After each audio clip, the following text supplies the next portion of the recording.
Baik, bisa dimulai saja ya. Oke, mari kita buat ke acara malam ini. Bismillahirrahmanirrahim. Assalamualaikum warahmatullahi wabarakatuh. Selamat malam, rekan-rekan APIK semuanya yang sudah hadir. Salam sejahtera bagi kita semua. Eh, di agenda webinar APIK pada malam hari ini yaitu merupakan salah satu program rutin APIK ya, yang menurut saya sangat menarik, di mana APIK memberikan kesempatan bagi semua pengurusnya untuk memperkenalkan diri, sharing-sharing kegiatan riset, keilmuan, dan pengalamannya masing-masing. Tentunya ini sangat penting ya untuk salah satunya untuk bisa kolaborasi ke depannya, baik antar pengurus APIK maupun dengan pihak-pihak eksternal, seperti itu.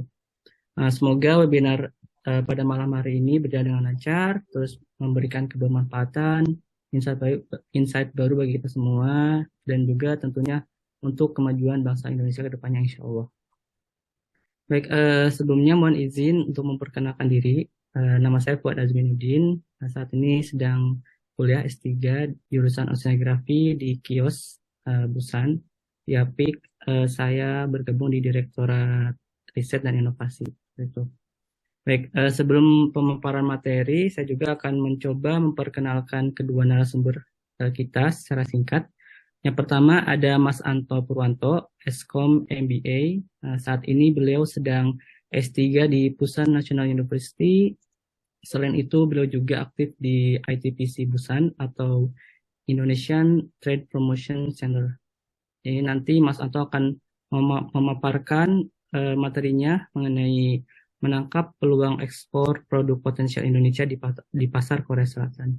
Sangat menarik sekali ya. Kemudian pembicara kedua yang tidak kalah menariknya yaitu Bapak Indra Hartanto Tambunan, PhD. Saat ini beliau merupakan dosen di Institut Teknologi Dell, sekaligus juga dekan Fakultas Informatika dan Teknik Elektro. Nanti beliau akan sharing-sharing pengalamannya mengenai bagaimana sih menjadi dosen di daerah rural atau pedesaan seperti itu. Tentunya akan sangat menarik ya bagi rekan-rekan APIK yang maupun rekan-rekan lain ya yang berencana menjadi dosen nantinya ataupun yang mungkin saat ini sudah menjadi dosen di Indonesia seperti itu. Jadi webinar kali ini menurut saya cukup unik ya.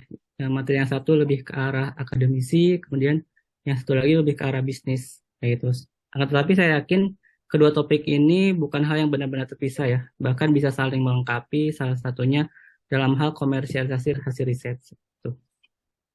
Baik, tanpa berpanjang kata lagi, yang pertama saya langsung saja persilakan kepada Mas Anto untuk menyampaikan materinya. Enggak, Mas Anto? Siap, terima kasih Pak Fuad. Mohon izin saya share screen. Oke, baik. Bismillahirrahmanirrahim. Assalamualaikum warahmatullahi wabarakatuh. Eh, Bapak Ibu, mohon izin saya sedikit mungkin ya sharing ya pengalaman sambil ya kami sekolah dan juga membantu di ITPC ya sebagai staff ya di di Busan gitu ya. Nah, ini saya akan sedikit sharing ya, melihat peluang daripada produk-produk kita yang potensial untuk bisa masuk ke pasar Korea Selatan. Sebelumnya mohon izin perkenalkan, nama saya Anto Purwanto. Jadi saya di APIK di staf kelembagaan dengan Mas Rija ya. Jadi saya sekarang masih sekolah S3 di Busan National University, uh, jurusannya perdagangan internasional, international trade. Jadi kalau di kampus juga alhamdulillah berhubungan dengan yang di pekerjaan, jadi lebih kepada intelijen pasar. Itu kita riset bagaimana di suatu negara itu ketika melakukan hubungan dagang, apakah ada hambatan, baik itu hambatan tarif dan non tarif, kemudian hambatan regulasi, kemudian adakah ada perjanjian perdagangan yang menghambat ataupun peluang ya untuk imbal dagang dan sebagainya, kemudian tantangan daripada produk itu sendiri. Nah ini saya kebetulan risetnya khusus ke hubungan bilateral Indonesia dan Korea Selatan. Nah izin mungkin karena kita di Korea, jadi sedikit saya paparkan. Jadi di Korea ini populasinya kan 51 juta. Nah, Korea ini sebetulnya masih aman ya dibanding Jepang karena usia produktifnya dari umur 15 sampai dengan 64 tahun itu masih 72% angkatan kerjanya. Jadi masih dibilang Korea ini masih berkembang ya. Nah, kemudian dari sisi apa upah minimum juga sudah meningkat ya. Kendati memang semua karena COVID itu tahun 2020 minus pertumbuhannya resesi, tapi memang tahun lalu 2021 masih tumbuh ya 4% untuk GDP-nya. Dan ini sebelah kanan ini adalah info sebaran WNI. Dan ini sebetulnya bisa jadi potensi ya, karena 36.575 orang WNI ini bisa menjadikan peluang bisnis sekaligus network ya WNI kita di Korea Selatan. Bagaimana kita bisa menjangkau potensi ini supaya bisa meningkatkan ya hubungan dagang antara kedua negara. Nah, sekilas mungkin saya dalam satu slide ya. Jadi Indonesia ini sebenarnya destinasi ekspor Korea Selatan terbesar nomor 16. Jadi kita itu nggak main-main ya. Jadi Korea Selatan itu benar-benar masif. Seperti kita tahu juga Hyundai juga kan sudah investasi di Indonesia. KCC Glass dan lain sebagainya banyak sekali perusahaan-perusahaan Korea yang sudah melakukan investasi maupun melakukan perdagangan. Nah, ini kalau kita lihat Korea Selatan itu ternyata dari pangsa pasar itu lebih banyak ternyata ekspor petroleum oil, jadi yang sudah diolah. Kemudian integrated circuit ya, IC, elektronik, kemudian rubber dia terbanyak. Lalu beberapa olahan-olahan daripada bahan mentah ya, juga dikirimkan ke Indonesia. Namun kendati ekspor Korea ke Indonesia itu tinggi, tapi kita juga nggak kalah. Malah sebetulnya hubungan kita dengan Korea itu kita lebih menguntungkan. Karena ternyata Korea Selatan itu lebih banyak mengimpor dari Indonesia. Terbesar nomor 12. Dan kita kalau dilihat dari data mengalami peningkatan ekspor kita. Neraca perdagangan pun dalam 10 tahun terakhir mengalami surplus dari Indonesia. Artinya Indonesia lebih banyak ekspor. Jadi Korea itu defisit ternyata sama Indonesia.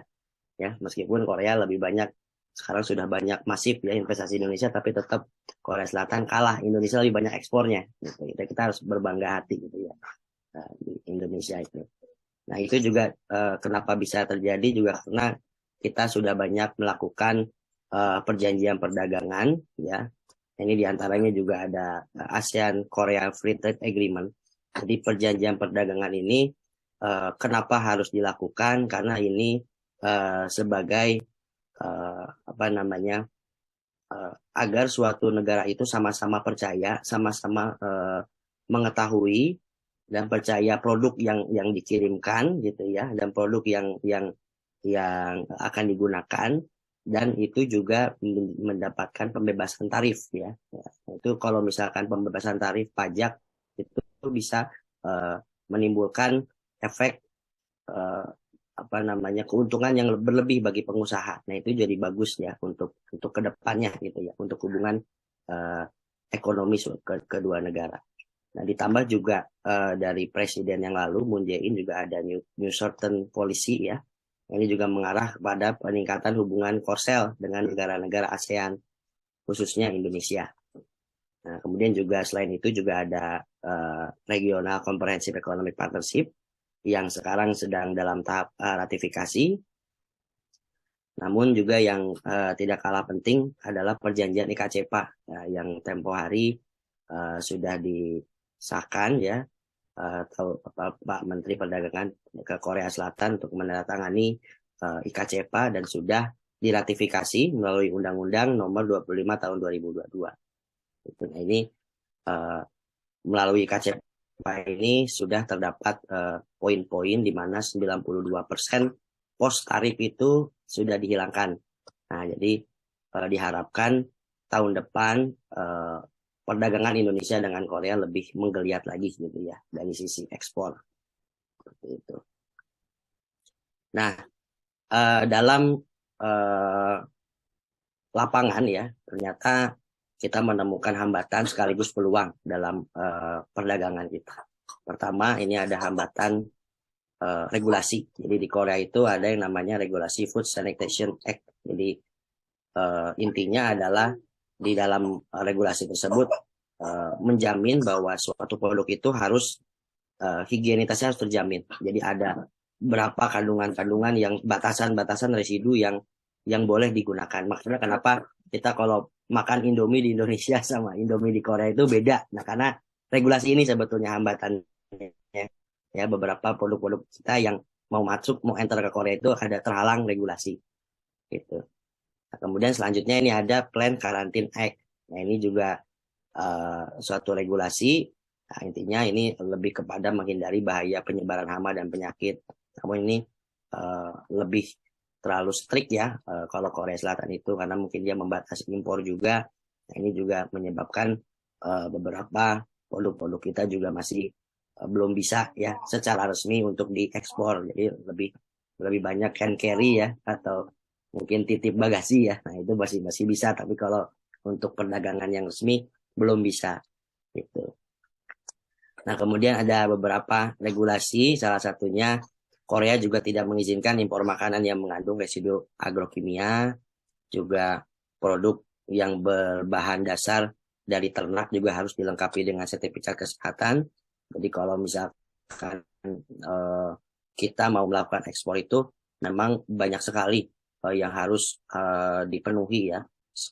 Selain daripada sertifikat COO ya, country of origin juga harus dilengkapi dengan sertifikat-sertifikat yang membuktikan spesifikasi atau komposisi daripada produk itu sudah sesuai dengan regulasi di Korea Selatan.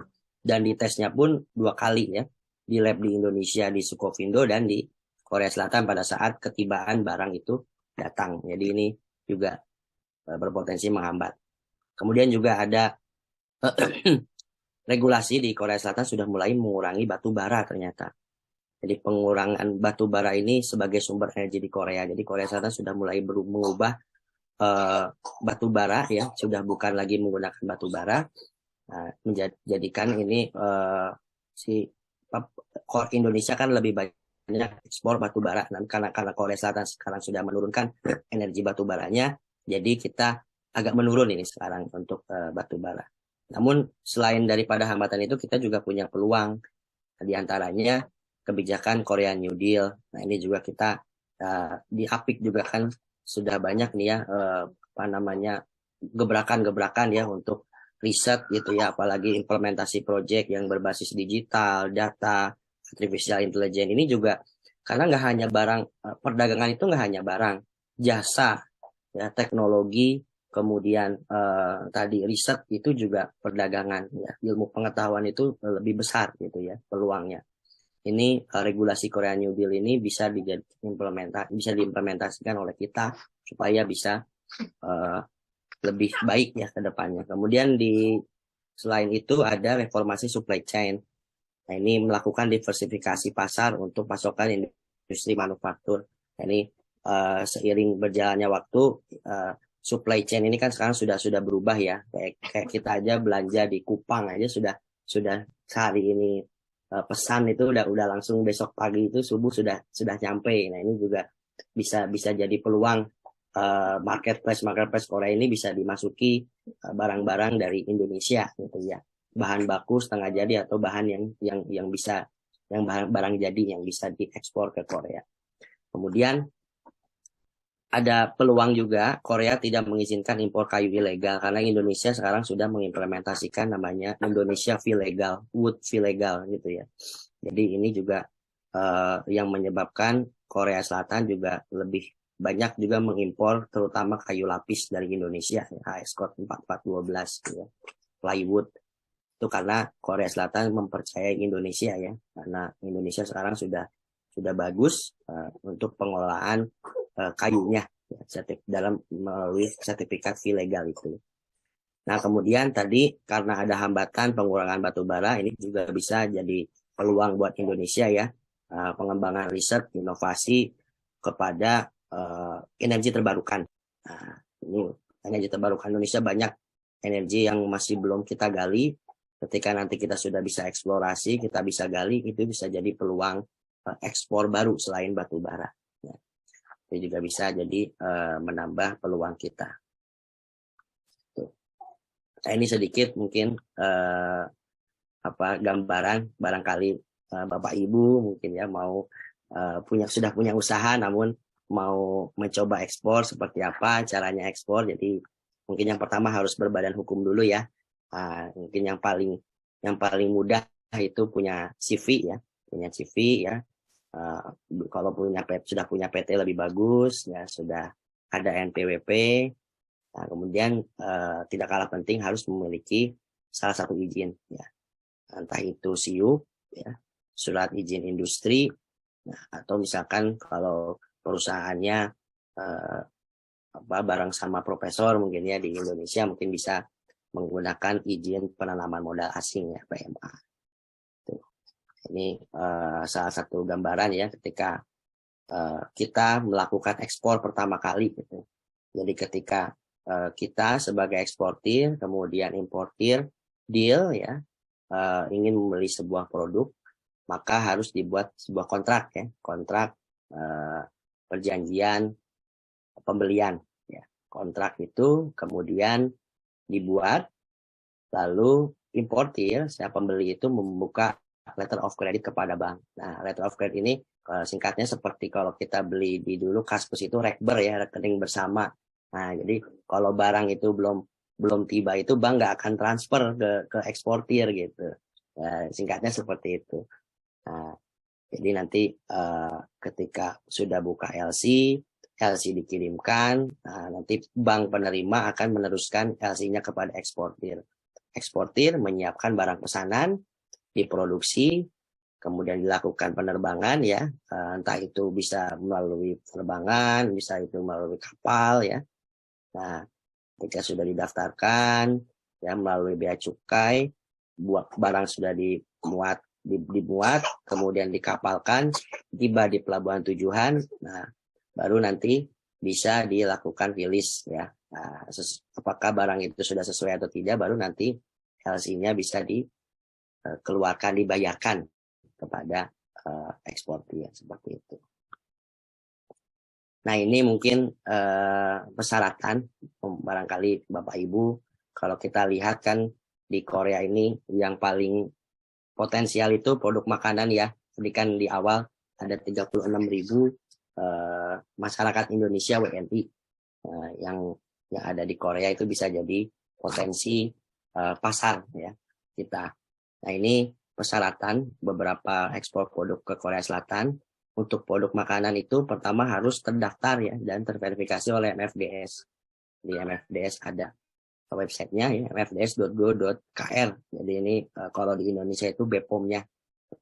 Nah, jadi didaftarkan dulu, kemudian spesifikasinya, fasilitas produksi yang di Indonesia apakah sudah menggunakan ISO, apakah bagaimana pengolahan higienitasnya seperti apa, itu harus disampaikan kepada MFDS. Kemudian nanti MFDS akan melakukan pengecekan. Jadi MFDS itu akan datang ke Indonesia, ke pabrik untuk melihat apakah sesuai dengan data yang didaftarkan. Nah, itu salah satu ini untuk pendaftaran MFDS. Nah, kemudian selain produk itu harus didaftarkan di MFDS, di BPOM Korea, kita harus mempunyai sertifikat sanitasi. Nah, ini juga harus diterbitkan di Indonesia supaya bisa sebagai syarat untuk ekspor ke Korea. Selain itu ada sertifikat analisis, jadi MSDF namanya tuh, material safety data sheet. Nah, itu berisi semua kandungan, spesifikasi ya, residu apapun yang ada di dalam makanan kita tuh semua diteliti. Nah, apakah nanti dicocokkan dengan aturan sesuai atau tidak. Dan juga tata cara produksi, SOP dan lain sebagainya. Nah, itu juga perlu dilampirkan pada saat memasuki pasar Korea. Itu untuk produk makanan. Nah, untuk produk kayu, karena kayu kita bagus ya, Ini salah satu syaratnya adalah pertama ada sertifikat yang menyatakan bahwa produk kayu diambil dari alam secara legal, jadi namanya fee legal, itu bisa dapat dari Kementerian Pertanian, sertifikat fee legal. Kemudian dapat sertifikat karantina. Jadi ini memastikan bahwa nanti kayunya itu tidak mengandung hama, tidak mengandung bakteri yang berbahaya. Jadi dikarantina beberapa minggu dulu, kemudian nanti dilihat hasilnya. Nanti ada sertifikat karantina kalau kayunya itu ternyata bagus gitu. Tidak ada zat-zat yang berbahaya. Kemudian ada surat rekomendasi ekspor produk kayu, ya. Ini juga diterbitkan di pemerintah setempat di Indonesia. Kemudian juga eksportir harus terdaftar produk industri kehutanan. Itu di samping tadi surat izin perdagangan itu ada diantaranya izin untuk ekspor produk industri kehutanan. Selain itu perlu adanya surat keterangan asal, jadi yang melabeli bahwa kayu itu adalah made in Indonesia. Ada surat keterangan asal, Certificate of Origin made in Indonesia.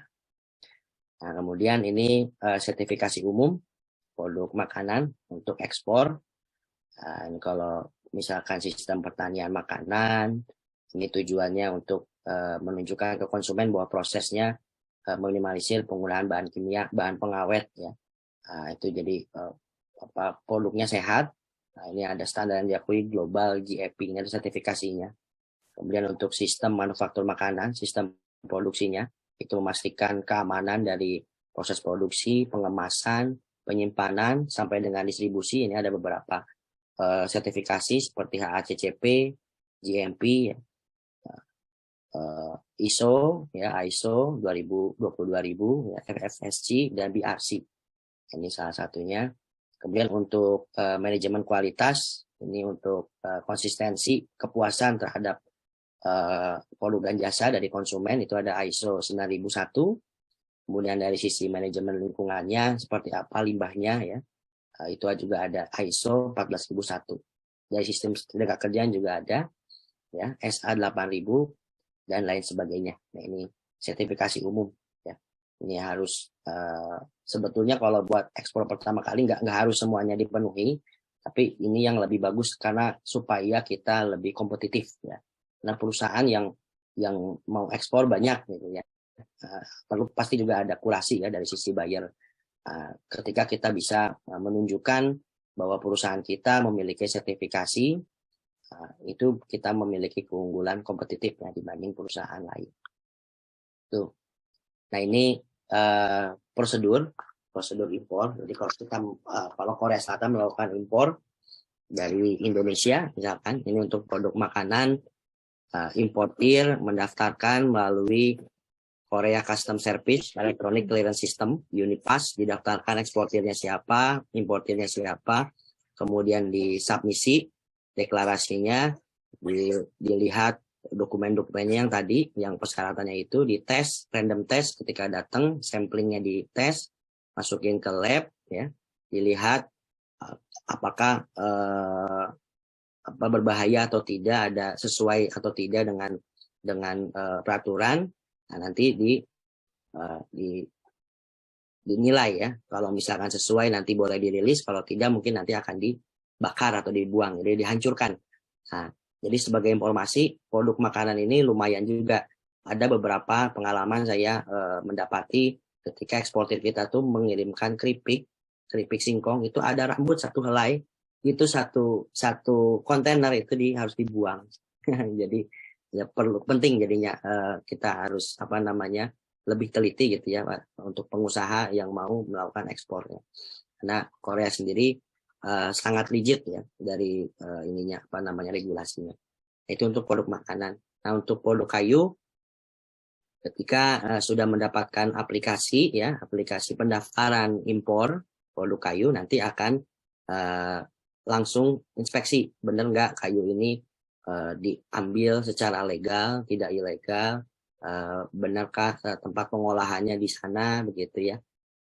Kemudian dites, ya, apakah dia itu dilarang atau tidak, ya, diinspeksi lagi sesuai atau tidak, nanti dilihat ketika dia oke, dia bisa masuk ke Korea. Kalau tidak nanti akan ada perbaikan ya, ataupun nanti di reject gitu.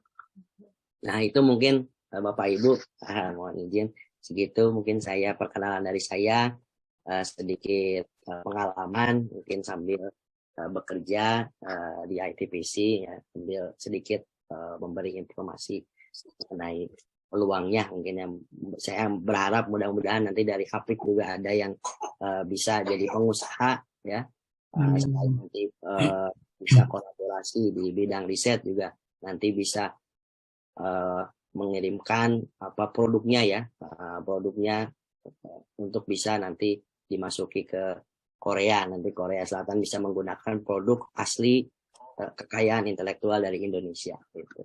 Terima kasih Bapak Ibu, sekian dari saya. Wassalamualaikum warahmatullahi wabarakatuh. Ya.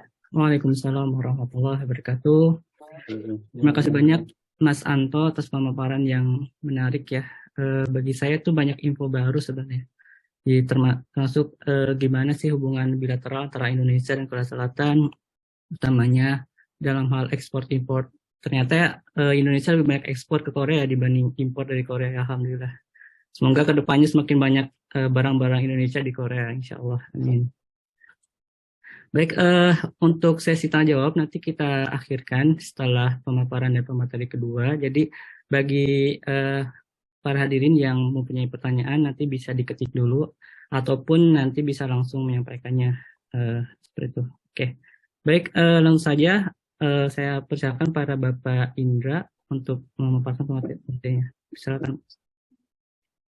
Baik, terima kasih Mas Fuad. Mohon izin untuk share screen. Suara saya kedengaran ya? Ya, jelas Pak.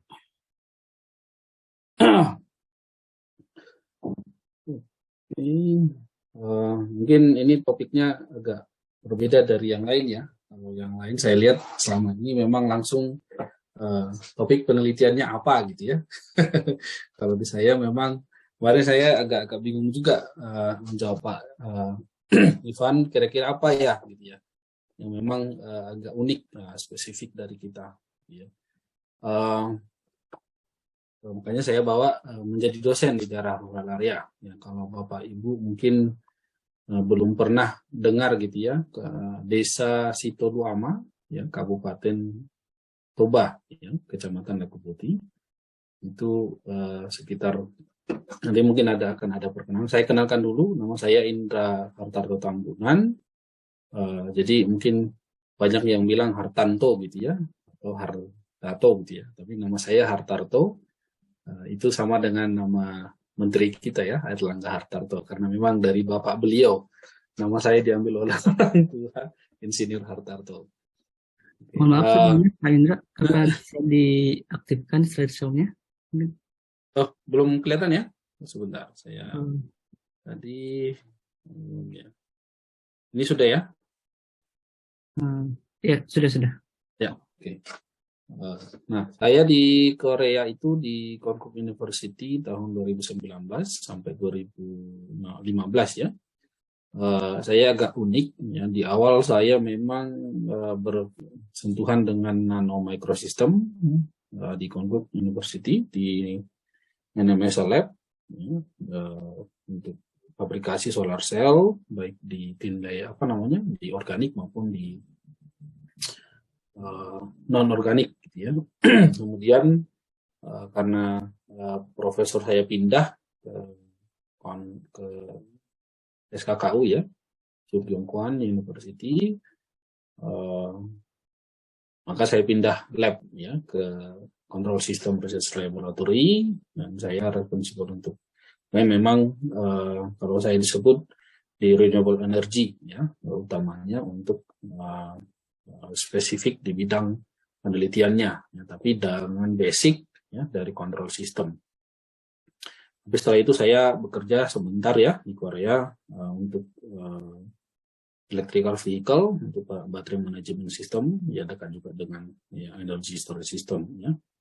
Yang sebelum saat ini saya sebagai dekan di informatika dan teknik elektro di Institut Teknologi Dell. Nah ini Institut Teknologi Del ya. Mungkin Bapak Ibu nanti akan saya coba perkenalkan ya, apa sih yang ada di Institut Teknologi Del mungkin ya, untuk bisa sedikit kenal ya. Ini videonya kedengaran ya suaranya ya?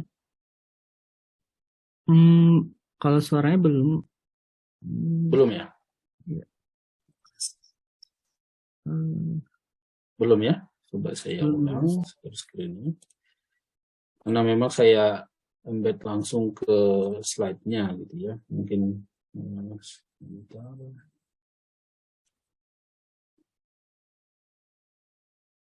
Saya ke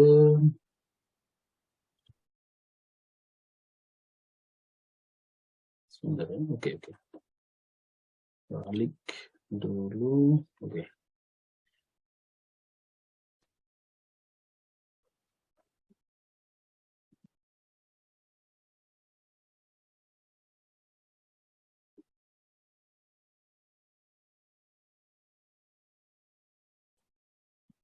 Belum ya. Sebentar ya. Mohon maaf, ini agak ya.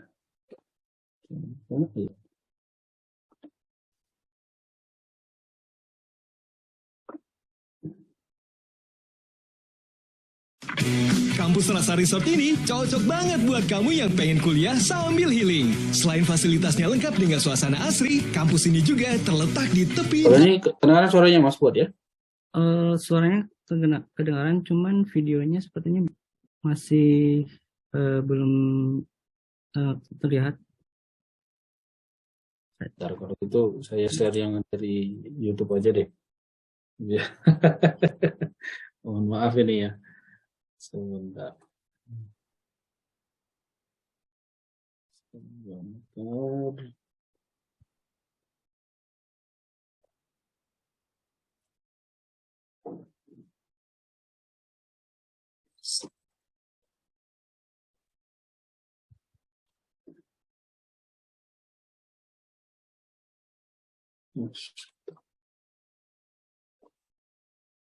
Ya.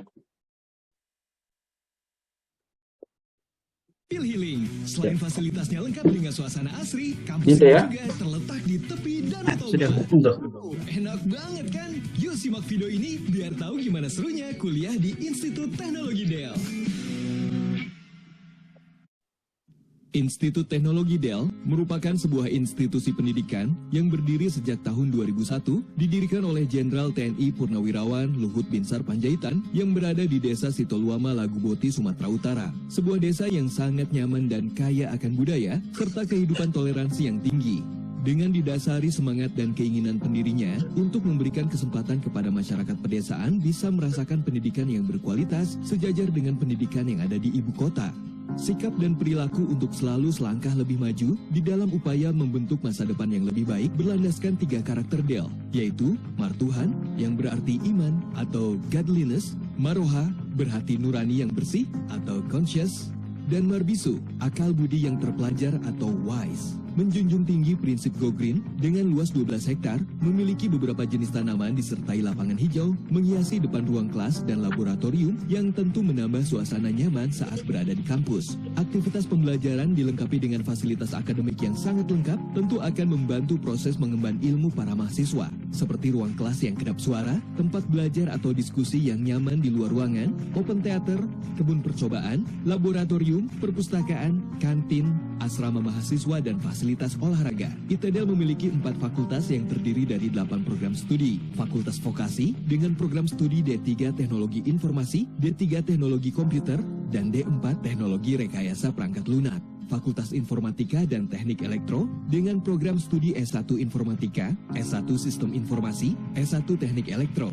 Fakultas Teknologi Industri dengan program studi S1 Manajemen Rekayasa, dan Fakultas Bioteknologi dengan program studi S1 Teknik Bioproses. untuk menghadapi perubahan sosial, budaya, dunia kerja, dan teknologi yang semakin cepat di era revolusi industri 4.0, Institut Teknologi Dell menerapkan program Merdeka Belajar Kampus Merdeka atau MBKM sesuai visi pendidikan tinggi yang meliputi 8 pilihan program MBKM antara lain pertukaran pelajar, magang praktik kerja, asistensi mengajar di satuan pendidikan, penelitian atau research, proyek kemanusiaan, kegiatan wirausaha, studi proyek independen, dan membangun desa atau kuliah kerja nyata tematik. Selain program MBKM dalam negeri, ITDL juga memberikan kesempatan program internship internasional melalui program Indonesian International Vocational Student Mobility Award, khusus bagi program vokasi berbagai industri luar negeri. Dengan dukungan sistem informasi yang terintegrasi, ITDL berperan aktif dalam revolusi industri 4.0 untuk menumbuhkan budaya akademik yang berperspektif global. Penyediaan layanan seperti e-library yang dapat diakses full text, campus information system untuk gudang informasi tentang kampus, akademik, asrama, kemahasiswaan, keuangan, personil, pemesanan ruangan, dan penanganan keluhan. E-course, tempat mengunggah materi dan pengumpulan tugas. ITDL memiliki kemitraan nasional dan internasional yang kuat, baik itu dari dunia akademik maupun industri. Kemitraan internasional sudah dijalin sejak institusi ini berdiri, sehingga menciptakan banyak peluang untuk mobilitas mahasiswa, staf, dan dosen seperti seminar, konferensi, kolaborasi penelitian dan pengabdian masyarakat, hingga pertukaran dan studi lanjut mahasiswa, staf, dan dosen dengan banyak universitas dalam dan luar negeri.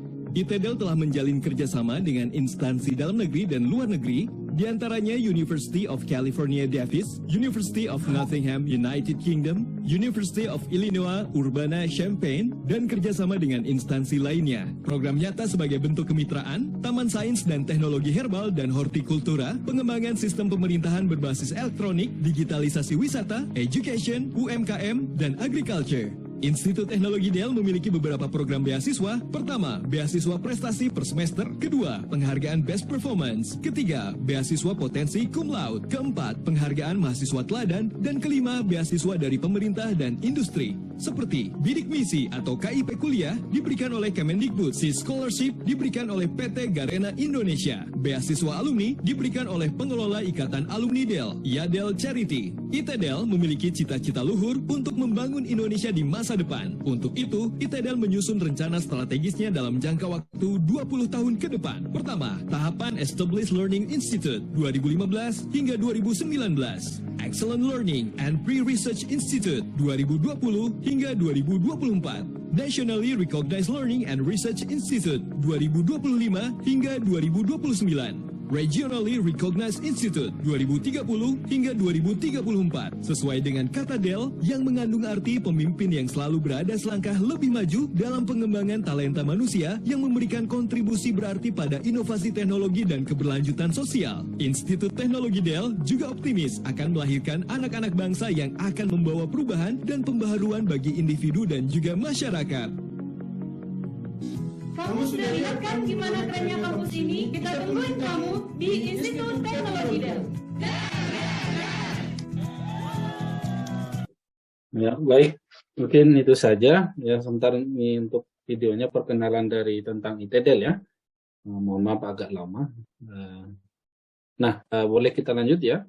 Nah, kalau di ITDL memang batasan kita adalah, ini slide-nya udah kelihatan kembali ya, Mas Fuad ya. Sepertinya bisa coba di slideshow lagi, Pak.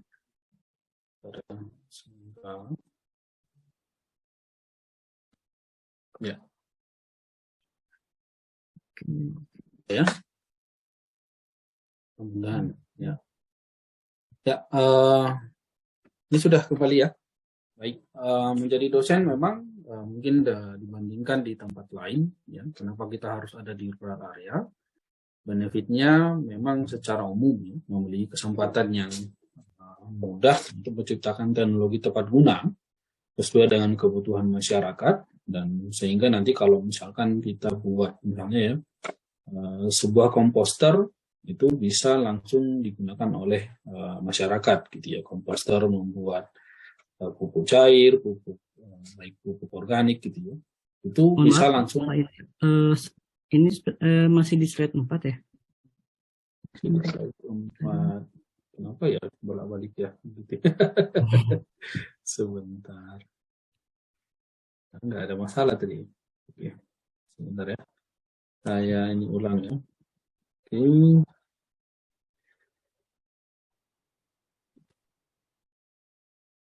Sudah kelihatan kembali ya? Sekarang di slide ke-5 ya? Ya. Oh, ya. Ya.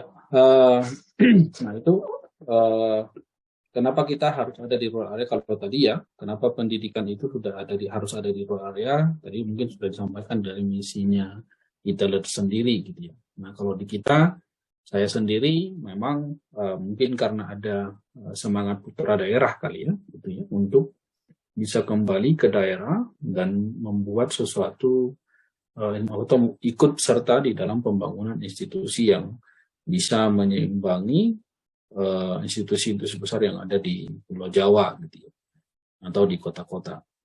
Nah itu juga yang membuat kesempatan kita untuk menjaga idealisme ya, untuk menjadi dosen itu tetap terjaga, meskipun ya kalau mungkin nanti Mas Ivan tanya bagaimana menjadi dosen di Indonesia, itu banyak sekali tantangannya, bukan hanya dari kita penelitian, pengabdian, tetapi secara birokrasi itu sangat banyak memang terpengaruh ya. Nah, tapi dengan saya di sini sebagai di dosen yang ada di area itu masih tetap bisa menjaga idealisme itu dengan tujuannya untuk kebaikan institusi kita yang ada di daerah rural. Nah, kemudian memang ada drawback-nya, ya kita tentunya karena ada di rural area, industri sendiri tentunya tidak banyak di daerah kita. Yang mungkin banyak bersentuhan dengan kita hanya beberapa industri sekitar kita, mungkin Inalum gitu ya, atau TPL, kemudian ada pabrik di sini yang sangat dekat, tapioka. Nah, yang lain adalah paling kalau dari segi bidang informatika dan elektro yang paling dekat memang adalah pemerintah daerah. Nah, jadi tidak beragamnya itu yang membuat jadi ya budayanya ya jadi sedikit tanda kutip ya seragam. Jadi tidak banyak yang bisa kita datang baik mahasiswa sendiri, dosen ya itu mungkin ada beberapa yang datang gitu ya dari luar, tapi hampir 90% dapat kita pastikan itu adalah berasal dari daerah kita ini. Itu tantangannya yang selalu kita ingin ubah, baik dari kalau akreditasi pun selalu tanya apakah ada dari luar daerah. Memang ini kalau sudah ini ya, sudah bergerak ya. Coba cek Mas Buat. Coba digerakkan. Sekarang di slide sudah saya gerakkan ke slide kedua, ketiga belum ya? Sepertinya belum, Pak.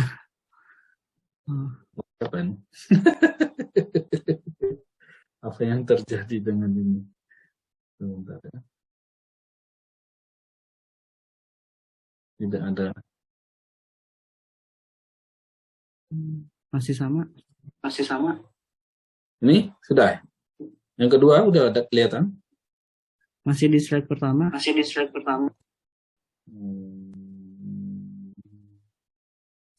Bagaimana kalau yang saya share itu adalah ini. Ini slide kedua udah kelihatan. Di slide yang profil ya? Ya, profil ya. Ya, sudah. Sudah bergerak ya? Bergerak ya. Jadi saya berarti ngomong kelihatan. Ini pengabdian kita tadi ya.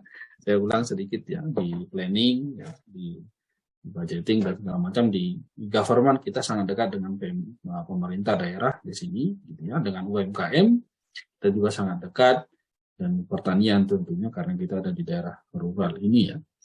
Nah, penelitian kita ya, ini yang saya tadi sampaikan buat monitoring untuk water quality system di Danau Toba. Saya sampaikan di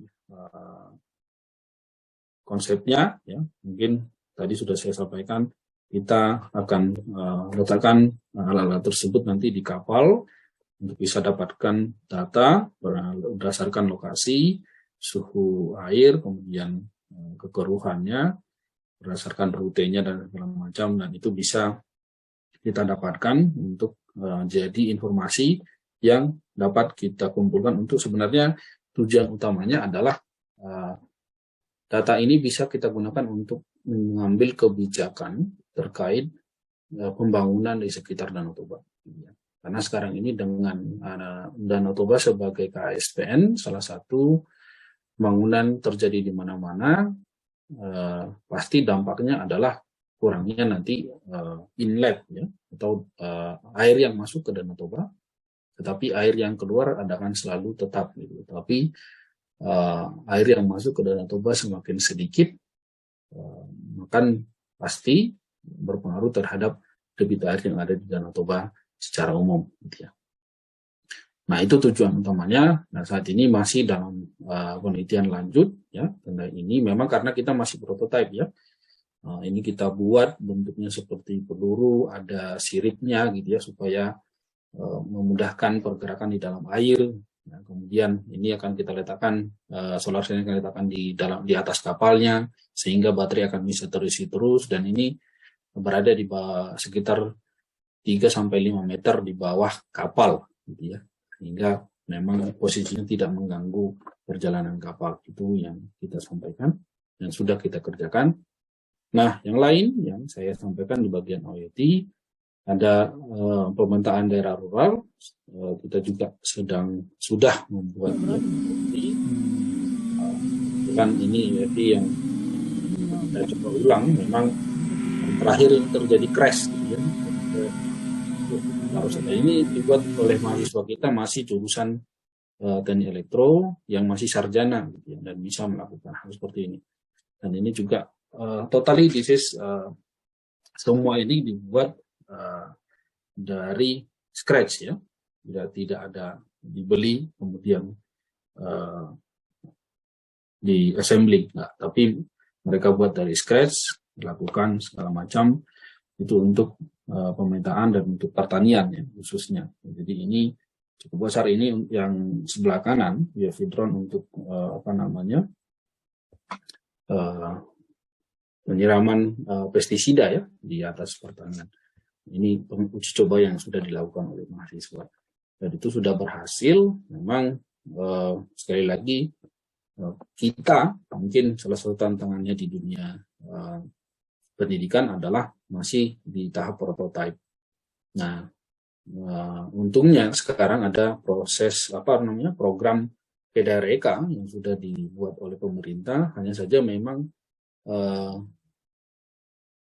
sulit ya untuk mendapatkan baik dari industri sendiri untuk mendapatkan dana, karena biasanya di PDREK itu ada 1:1 dana yang harus disediakan atau 1:3 yang harus disediakan oleh perusahaannya sendiri ya. Kita sebagai penyedia teknologinya gitu ya, dan dari mereka adalah ibarat masuk ke dalam TKT ke-7 dan ke-8 dan ke-9 sehingga bisa dipasarkan ya, untuk secara massal. Nah, ini hasil pemetaan yang sudah dilakukan oleh mahasiswa kita ya. Kebetulan memang menggunakan JIS ini masih yang gratisan gitu ya. Dengan yang sudah tidak gratisan lagi mungkin hasilnya akan lebih baik lagi. Nah, ini hal lain yang saya kerjakan ya. Memang beberapa hal yang saya kerjakan, ada yang sifatnya untuk pembelajaran, ada yang untuk penelitian, dan ini memang ujung-ujungnya masih ada yang dibuat jadi tugas akhir mahasiswa, ada yang sebagian karena hobi saya memang dari dulu adalah robotics, jadi tetap ya mengarah ke sana yang saya lakukan. Ini robot MBOT yang kita buat untuk pembelajaran mata kuliah robotika, ya ini untuk obstacle avoidance gitu ya. Dan ini kita buat dari scratch ya di Tedel. Jadi bodinya itu kita buat dengan 3D printer, kemudian sirkuit di dalamnya kita buat sendiri dengan menggunakan Arduino Nano gitu ya. Jadi semuanya kita lakukan secara mandiri.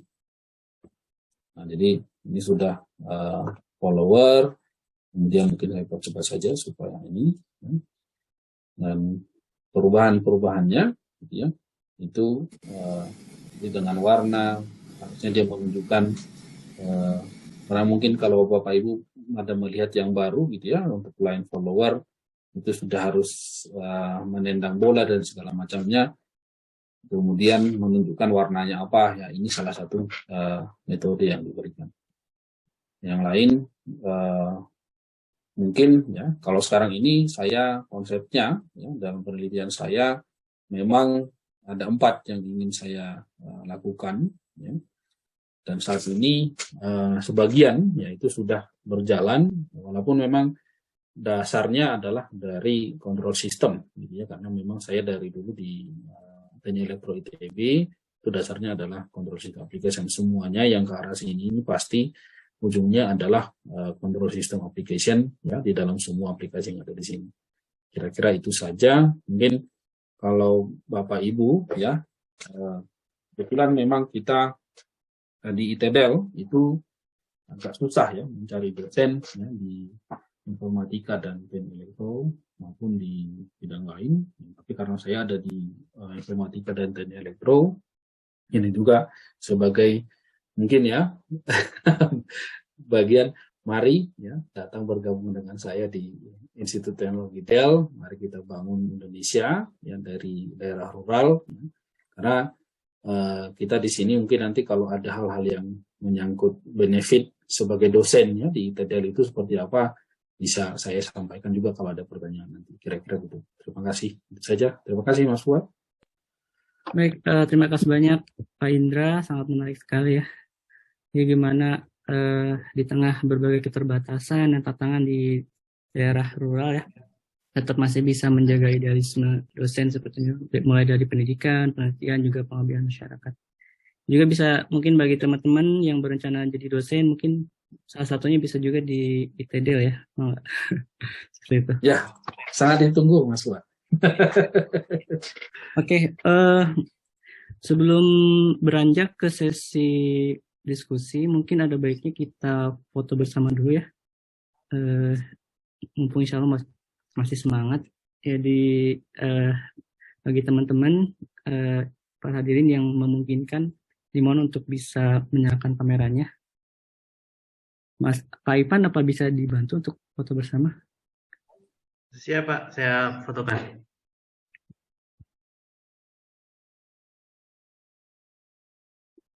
Silakan Bapak Ibu ditunggu 5 detik lagi mungkin.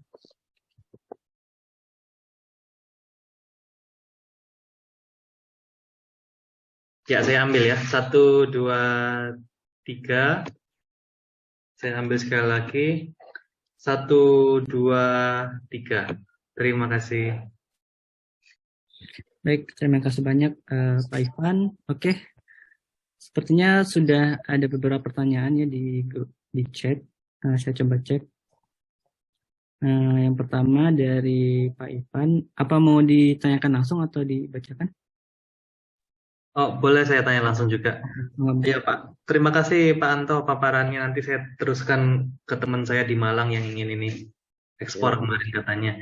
Lalu ingin tanyanya, Pak Anto tadi maaf di bagian mananya di ekspor impornya supaya bisa kenal lebih jauh. Mohon maaf kalau sudah dijelaskan tadi. Terima kasih. Oh iya, saya kalau di ITPC saya lebih kepada inquiry dan pameran dagang. Jadi saya yang merencanakan, jadi potensi daripada produk Indonesianya, misalkan di produk apa di tahun ini, kemudian nanti saya akan bikin perencanaan untuk melakukan pameran dagang. Nanti saya melakukan rekrutmen peserta. Paling gitu aja kalau saya. Inquiry bagiannya kalau di ITPC. Siap Pak. Terima kasih. Terima kasih Pak. Oke, selanjutnya ada pertanyaan juga dari Mas Tom pada Mas Anto. Apa mau ditanyakan langsung juga, Pak Tom? Oke. Kalau tidak bisa saya bacakan aja ya. Terima kasih atas pemaparannya dari Pak Anto. Yang pertama, apa kendala utama bagi para pengusaha Indonesia untuk ekspor ke Korea, baik ekspor barang ataupun jasa? Kemudian yang kedua, ketika Korea mengekspor produk berbasis teknologi ke Indonesia, apakah mereka biasanya bersedia untuk transfer knowledge ke orang lokal Indonesia? Terima kasih. Baik, terima kasih pertanyaannya. Nah, ini pertanyaannya sangat bagus ya. Kendalanya apa utamanya? Yang pertama adalah kendala kualitas dan kendala pengolahan. Jadi sebagai contoh, kalau misalkan banyak kekayaan sumber daya alamnya, tapi lemah di pengolahannya dan di storage-nya terutama. Jadi kita itu kalah bersaing dengan Vietnam. Dari sisi harga, kita sama dengan Vietnam.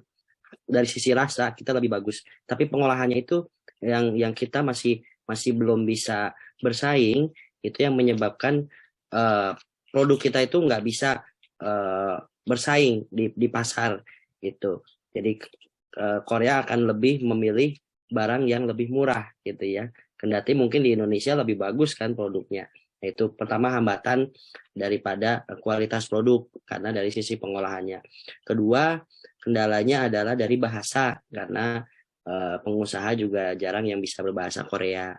Gitu ya, ada kendala di sana meskipun ada translator, penerjemah, tapi tidak semua penerjemah memahami perdagangan. Jadi harus penerjemah yang mungkin jurusannya perdagangan ya yang bisa memahami. Yang ketiga, kendala utamanya adalah dari sisi support ya, regulasi dari pemerintah Indonesia. Banyak pengusaha kita terutama di daerah ya, di kampung itu dia punya sumber daya, punya potensi, tapi masih belum mendapatkan dukungan ya, baik dari segi finansial untuk setidaknya bisa ekspor dulu gitu ya. Nah itu, tapi sekarang sudah banyak program yang dilakukan ya, salah satunya ada ekspor coaching, jadi diselenggarakan di setiap kota di dinas perindak ya, di perindak. Ini mudah-mudahan kedepannya bisa lebih dimaksimalkan lagi, karena memang kalau misalkan di kota-kota besar kan sudah settle ya, kalau di daerah-daerah kan masih belum. Nah, ini mudah-mudahan bisa jadi perbaikan ke depannya ya, untuk supaya bisa menjangkau daerah-daerah, supaya bisa ekspor juga ke luar negeri. Itu mungkin 3 hambatannya kalau paling utama ya di Indonesia untuk ekspor Korea. Kemudian untuk sharing knowledge ya, kalau Korea mengekspor produk berbasis teknologi, ada beberapa saya kontak juga, kayak ITB itu pernah kerjasama ya, yang di Cirebon itu yang untuk peringatan dini bencana alam, itu juga kan ininya sama Korea, kerjasama sama Korea. Nah ini juga tergantung daripada MOU-nya, kerjasamanya seperti apa. Tapi kalau misalkan sudah ada perjanjian sebelumnya, memang Korea juga bersedia ya untuk transfer knowledge dengan orang Indonesia. Tapi tetap ada imbal dagang ya, ada sesuatu yang kita harus berikan ke Korea juga ya. Nah itu mungkin kalau misalkan dari sisi transfer knowledge. Banyak sih contoh, ada beberapa yang sudah melakukan transfer knowledge dari Korea ke Indonesia. Itu mungkin Pak buat izin ya. Baik, terima kasih. Insya Allah sepertinya udah jelas ya, Mas Tom. Oke, selanjutnya ada pertanyaan dari Pak Hilmi, itu untuk Pak Indra ya. Oh, sepertinya mau bisa ditanyakan langsung mungkin, enggak? Oh iya. Ya, siap. Terima kasih banyak Pak Fuad. Waduh, ada Bang Indra, senang banget bisa ngobrol-ngobrol lagi. Ini kalau ya Bang Indra ini ya salah satu yang ngebuka jalan lah untuk WNI, student-student Indonesia di Korea. Ya buat Bang Indra mau nanya sih Bang, kan risetnya juga sangat progresif gitu ya. Kira-kira kultur riset Korea ada yang dibawa nggak sih Bang? Misalnya labnya bisa diakses 24 jam, terus ada regular lab meeting atau lab dinner gitu ya, biar lebih bonding sama student gitu ya. Itu yang pertama. Terus kalau yang kedua terkait yang drone itu kira-kira kan dari scratch sampai jadi aplikasi gitu ya, kira-kira ada yang dipatenkan kah atau ada kedepannya ada akan di scaling up gitu, dikomersialisasi? Mungkin itu untuk Bang Indra. Kalau untuk Om Anto mau nanya nih, saya dengar-dengar doang ya, dengar-dengar terkait dengan produk-produk Indonesia nih, Om Anto. Katanya banyak banget ya, Indonesia kan punya buah-buahan banyak gitu ya.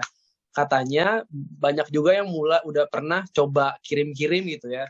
Kalau kita lihat kan sekarang dari Filipina, ya kan dari negara-negara Asia Tenggara yang lain gitu. Katanya produk-produk Indonesia itu nggak nggak kuat tanda kutip ya. Jadi pas sampai ke lokasi itu, katanya banyak yang uletnya keluar lah, apa-apa katanya banyak yang kayak gitu. Jadi makanya secara teknologi untuk pengolahan buah-buahan gitu ya, untuk apa sih namanya istilahnya pengawetan tapi secara alami lah atau apa gitu ya, itu masih rendah banget gitu ya. Padahal di Indonesia kan yang namanya teknologi pangan, jurusan-jurusan seperti itu banyak banget gitu ya. Kira-kira ada komen nggak Om Anto terkait dengan isu ini? Mungkin itu aja. Terima kasih banyak Bang Indra dan Om Anto atas sharingnya luar biasa sekali. Baik, saya persilakan pada Pak Indra untuk menanggapi. Baik, terima kasih untuk Mas Ilmi nih yang selalu mengingatkan saya adikku. Baik, untuk budaya memang yang kita bawa dari sana ya, untuk karena memang ya salah satu kendala saya ya di sini sekarang, karena sekarang ini mahasiswa kita atau prodi kita itu masih di prodi sarjana ya, belum ada master maupun doktor gitu ya. Nah, tapi itu yang kita bawa tadi ya, yang bisa saya bawa adalah ada progres setiap minggu itu yang harus ada. Jadi setiap mahasiswa harus meeting dengan saya, apa yang sudah dikerjakan minggu depan, apa yang harus dia kerjakan lagi gitu ya. Kemudian kalau ada waktu memang kita sama-sama ya makan misalnya, itu ada. Itu yang kental saya bawa. Kemudian untuk lab, kebetulan kan kita semua di ITERDEL itu semua mahasiswa harus tinggal di asrama. Nah, jadi memang cukup waktu mereka itu, karena tadi ya ada 3M yang harus kita, kepribadian mereka pun harus kita didik ya, karena banyak orang pintar tetapi tidak memiliki itu tadi ya ketuhanan yang baik gitu ya, kemudian hati atau conscious yang baik gitu ya, kemudian tidak bijak dalam banyak hal gitu. Nah itu yang kita ingin tanamkan, makanya semua di ITERDEL itu disuruh masuk ke dalam asrama. Dan hal lain adalah untuk menghindari, karena kebetulan dulu daerah sini itu adalah termasuk daerah yang cukup rentan dengan penyebaran narkoba gitu ya. Dan kita makanya nah itu salah satunya kita masukkan semua ke asrama untuk bisa dididik lebih baik. Nah, sehingga laboratorium itu memang hanya bisa diakses sampai jam 12 gitu ya. Habis itu besok pagi baru. Nah, itu yang bisa dilakukan karena konteks tadi ya. Nah, untuk produk-produk kita tadi memang ya kita sedang, karena dengan kedireka tadi kita juga sedang mencari nih. Kendalanya itu tuh tadi seperti yang saya sampaikan, kan kalau kedireka itu dia prinsipnya adalah 1:1 ya, atau 1:3. Sebenarnya 1 disediakan oleh perusahaan, 3-nya disediakan oleh pemerintah. 1 disediakan perusahaan, 1 lagi disediakan oleh pemerintah. Nah itu yang dibuat dealnya. Nah tidak semua saat ini, karena memang program ini kan masih baru. Nah sedangkan di Indonesia itu R&D-nya di semua perusahaan kan belum semua punya nih. Ini kan bagian dari R&D juga ya. Nah, itu tantangan kita kan di prototipe paling di tingkat kesiapan teknologi di level 6 atau 7 kalau kita di level prodi, level pendidikan tinggi. Nah, untuk bisa ke level 8 sampai 9 untuk komersialisasi, nah itu kan butuh sentuhan dari industri tadi. Nah, itu yang memang sangat susah masih kita dapatkan. Nah, satu karena kesiapan dari perusahaan sendiri belum memiliki R&D yang baik tadi ya, untuk bisa menyediakan dana yang 1:1 tadi, dan mungkin di level ini belum kebayang mungkin pemerintah atau industri sendiri ini akan kemana arahnya. Kalau di kita kan jelas gitu ya. Di pembuatan prototipe ini akan kita jadikan hak cipta atau paten sederhana dan segala macam, itu sudah kita coba lakukan. Nah, tapi kan masalahnya adalah kalau kita mau komersialisasi, nah ini pasarnya bagaimana? Nah, itu juga yang masih belum bisa terjawab dari penelitian dosen, bahkan di mana mungkin tidak hanya di ITB. Itu mungkin yang bisa kita tahu. Mudah-mudahan menjawab. Siap Bang Indra. Wah, seru banget. Jadi emang ini Bang ya, kalau boleh tahu dari seluruh step itu Bang yang jadi prioritas untuk dipatenkan itu apanya Bang? Kalau di kita kemarin itu kan metodenya kan memang sudah ada ya. Kalau dari kita lebih kepada penerapan teknologinya, yaitu kemana. Itu yang akan kita terangkan. Untuk teknologi yang drone tadi, penyiram itu kan memang semua sudah pasti. Sekarang juga udah ada yang besar. Kalau harganya di pasaran itu sekitar 150 juta ya, yang dari Cina kalau nggak salah. Nah itu kita buat sendiri kan. Nah ini juga kita lihat nih sebenarnya yang bisa dipatenkan yang mana gitu. Kalau dari lihat karena paten di Indonesia itu cukup lama kan, 3 tahun ya minimal. Dan timelinenya juga cukup mengganggu sebenarnya. Jadi agak-agak berpikir juga karena ini kemana arahnya gitu ya. Untuk apa? Karena masalah paten kan harus ada juga nanti administrasi yang harus dibayar oleh institusi setiap tahun sehingga itu bisa tetap gitu ya. Nah, sedangkan komersialisasinya itu sangat kecil masih sekarang ini. Makanya tadi dengan Kedaireka tadi harapannya dari situ baru muncul nanti paten itu sih. Jadi belum firm yang mana yang harus dipatenkan. Siap Bang, terima kasih banyak Bang jawabannya Bang. Mudah-mudahan menjawabnya. Siap. Memberikan banyak insight nih buat yang mau pulang ke Indonesia. Mari. Baik. Terima kasih banyak Bang. Oke, selanjutnya Mas Anto, silakan. Baik, terima kasih Pak Hilmi pertanyaannya. Jadi memang kabar buruknya adalah Korea Selatan sampai saat ini hanya boleh mengizinkan impor blueberry dan immature banana, jadi banana yang masih mentah dari Indonesia. Jadi selain itu kita nggak boleh ekspor. Mangga juga nggak boleh, jambu juga nggak boleh, salak nggak boleh. Dan ini terkait dengan HWT, hot water treatment dari Indonesia yang belum bisa sesuai dengan standar. Ya betul tadi kata Pak Hilmi, ini perlu perlu dari sisi pengusaha dan dari pemerintah setempat untuk bisa berkolaborasi supaya bisa memperbaiki ya, supaya kita bisa ekspor ke Korea. Cuma memang sebenarnya teknologi ini sudah ada, Indonesia sudah punya hot water treatment ini supaya bisa menghilangkan tadi lalat buah, supaya nanti ketika dikirimkan itu dalam proses seminggu atau 2 minggu itu tidak cepat busuk si lalat buah. Cuman sampai saat ini belum bisa memenuhi permintaan Korea. Jadi kita produksinya masih di bawah sekali. Jadi kita belum bisa ekspor sesuai dengan permintaan Korea. Jadi Korea sekarang lebih banyak ngambil dari Del Monte ya, dari Filipina gitu, yang lain sebagainya. Itu jadi perhatian. Mudah-mudahan mungkin Pak Hilmi kalau punya riset mungkin bisa jadi ini bahan nanti Indonesia bisa ekspor buah mungkin dari sisi ininya, mesinnya. Siap. Untuk ini Manto, kira-kira kan tadi Korea cuma membolehkan Indonesia ya kayak blueberry ya sama banana tadi? Immature banana yang masih mentah. Immature banana sama yang masih mentah.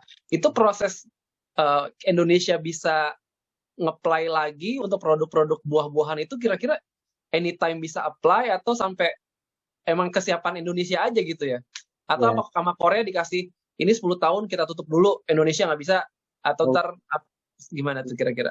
Enggak, sebenarnya Korea tidak membatasi berdasarkan waktu. Jadi sesuai dengan nanti kalau misalnya Indonesia apply lagi ternyata sudah bisa sesuai dengan persyaratan Korea, itu bisa dibuka kapan aja. Cuman sayangnya masih produksinya masih belum bisa memenuhi permintaan, jadi kita masih kalah gitu untuk khusus yang hot water treatment, jadi yang supaya menghilangkan alat buah di uap itu masih kita masih belum teknologinya, kalah dengan Vietnam kita.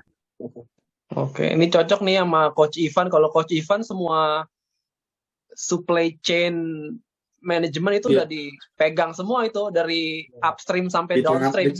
Jadi ya di tangan semua ya. Ya, terima kasih banyak sharingnya, Bang Anto. Terima kasih. Baik, terima kasih Pak Ilmi atas pertanyaan yang menarik ya. Selanjutnya sebelum ini Mas Romel udah angkat tangan, ini ada pertanyaan dari Pak Ipan. Apa mau ditanyakan langsung lagi untuk boleh, siap. Bang Hilmi bisa aja, itu kalau ngerjain semua kan nggak dalam-dalam ya sebetulnya. Pak Indra, makasih banyak Pak Indra. Saya belajar banyak dari malah budaya, maksudnya situasi itu tidak menghalangi kita untuk berkembang banyak Pak ya. Terima kasih banyak Pak. Jadi saya sebetulnya penggemar riset di drone juga. Saya penasaran, ingin tanyanya karena ingin penasaran dengan teknologi terbaru. Pertama, kedua, kalau memang ada kerjasama dari misalnya siapa tahu kalau mau bermanfaat hotel dari Pulau Jawa untuk kerjasama ke sana dari sisi pengambilan penghimpunan dana dan seterusnya. Ya karena keperluan itu saya pengen tanya Pak. Kalau yang menentukan rute yang tadi penerbangan drone yang pemetaan sama penyemprotan itu manual oleh pilot atau diatur sebelum terbang Pak? Terima kasih. Diatur baik. Saya langsung jawab aja Mas Fuad ya. Itu kebetulan menggunakan software Pak. Jadi kita sudah atur, jadi kita akan meletakkan waypoint-nya. Jadi area yang mana yang harus kita petakan. Jadi dari gambar Google Map memang kita tetap ambil gitu ya. Kemudian kita petakan berdasarkan itu. Nah tapi nanti dari waypoint-nya kita akan lihat area pergerakannya. Karena memang kemarin itu kita pengendaliannya semua sudah kita kerjakan baru masuk ke sana. Terutama untuk UAV drone sama penyiram tanaman itu ya, untuk pestisida. Kemudian kalau manual tetap bisa dilakukan, cuma memang lebih aman dengan dengan otomasi tadi, dengan menggunakan software tadi. Siap Pak, berarti menentukan rutenya juga algoritmanya dari timnya Pak Indra Pak ya? Betul. Oke. Siap Pak Indra, nanti izin kita belajar lagi lebih banyak Pak. Bagus sekali Pak. Baik, akan kita lanjutkan nanti di belakang layar berarti ini Pak Iwan. Siap. Oke, selanjutnya saya persilakan pada Pak Romel, mangga Pak. Apakah suara saya kedengaran? Ya, jelas. Oke, saya pengen bertanya kepada Pak Anto. Ya, ini sebenarnya personal ya, maksudnya apakah saat ini sudah ada import dari Indonesia produk rendang gitu ya? Kalau ada, mungkin boleh disebutkan. Dan kalau tidak ada, kenapa produk rendang itu nggak bisa masuk ke Korea? Dan sebenarnya saya ini ada permintaan partnership dengan saya gitu, tapi saya kan nggak punya waktu gitu ya. Habis itu saya tanya kalau import rendang itu ke Korea butuh MM-an gitu, maksudnya kirimnya pakai kontainer gitu. Apakah mereka sanggup malah? Saya juga penasaran bagaimana tanggapan Pak Anto. Siap. Boleh langsung Pak Fuad? Ya, mangga. Langsung di tengah. Siap, izin. Pak Romel, terima kasih. Jadi kalau dari sisi Korea memang sebetulnya tidak boleh ya sampai saat ini. Jadi Korea Selatan itu membatasi impor produk daging unggas, terutama unggas, daging-dagingan itu tidak boleh selain dari Amerika Serikat, Kanada, itu boleh. Ada 5 negara, saya kurang hafal, tapi Indonesia masih tidak boleh. Kalaupun ada di pasaran, mungkin itu dari hand carry ya, atau dari titip bagasi atau lain sebagainya yang tidak jalur legal seperti itu. Dan bahkan juga kan mulai tahun 2018 kalau nggak salah ya, kita kalau bawa daging, rendang atau bawa apa dari bagasi itu kalau ketahuan kita bisa dapat denda 10 juta won. Nah, ini balik lagi dari regulasi Korea Selatan untuk apa namanya yang pencegahan penyakit menular dari hewan. Nah, ini juga hambatan.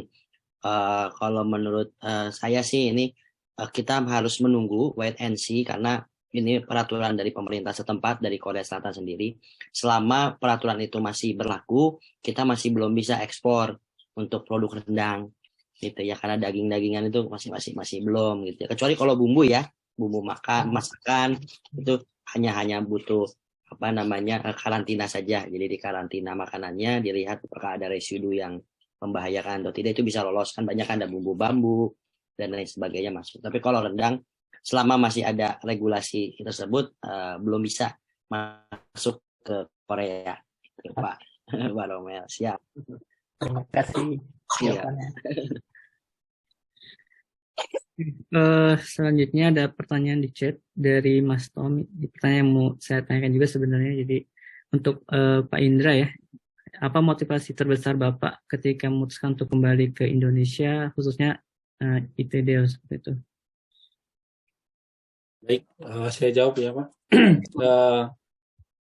Memang ya dulu ketika mau S2, S3 ke Korea itu memang sudah ada rencana ya untuk kembali ke Toba ya, ke daerah kita untuk memang menjadi dosen, tentunya untuk membangun daerah kita. Dan itu kebetulan ya memang ITDL sejalan dengan itu sebenarnya. Kalau niatnya klise ya, memang sama seperti ini klise. Kenapa kita pulang? Karena kita ingin, dan saya khususnya ingin menjadi bagian dalam membangun daerah ini, terutama untuk membuat satu institusi pendidikan yang setara dengan ITB UI gitu ya. Itu yang mimpinya saya, sama seperti mimpinya mungkin dari pendiri ITDL.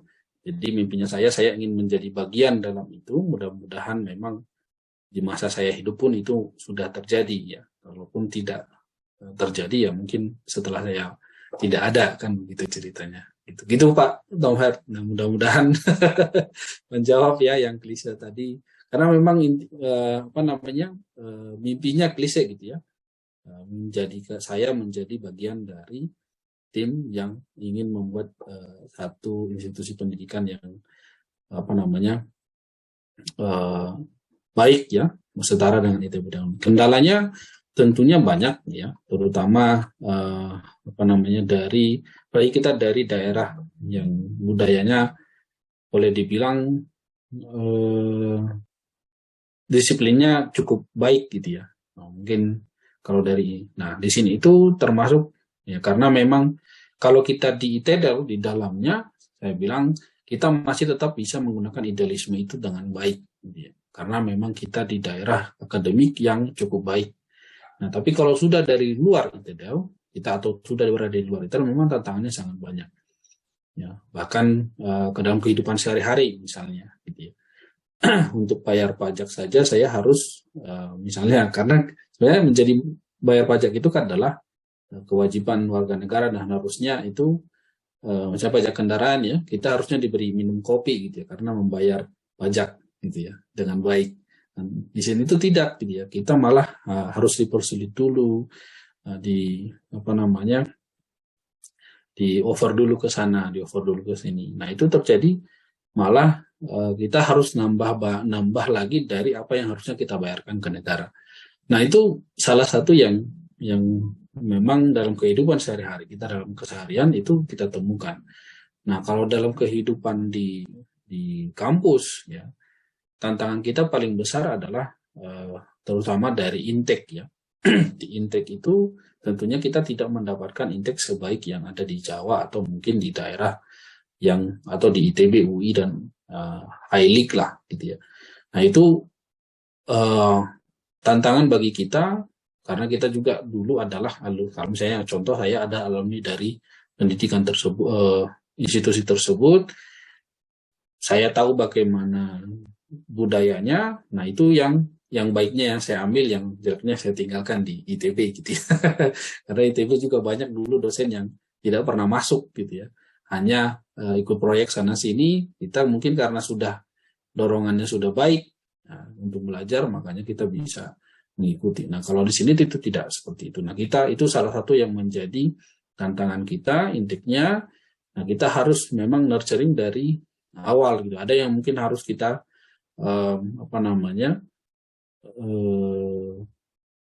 didik lagi bagaimana harus belajar gitu ya. Bagaimana cara untuk mendapatkan dari poin A ke poin B.